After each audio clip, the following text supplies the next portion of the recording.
Okay, so while we have the door panel off, here's your speakers. And why in the world are they rivets? You don't want to take a rivet out. You have to drill these out. So I'm not doing that because this is not the install. I'm doing an actual remote starter in this thing. So we will show you how to do it, but not do it. So let's grab a drill bit. Something similar to this. Put it on your drill. Drill these puppies out. Because technically this is the speaker. You see? It's attached.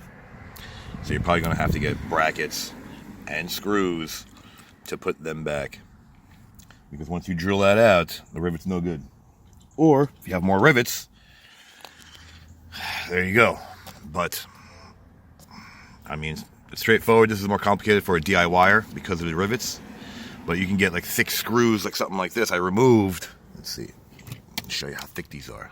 But I doubt that will work because I'm not doing that right now. See how thick these are?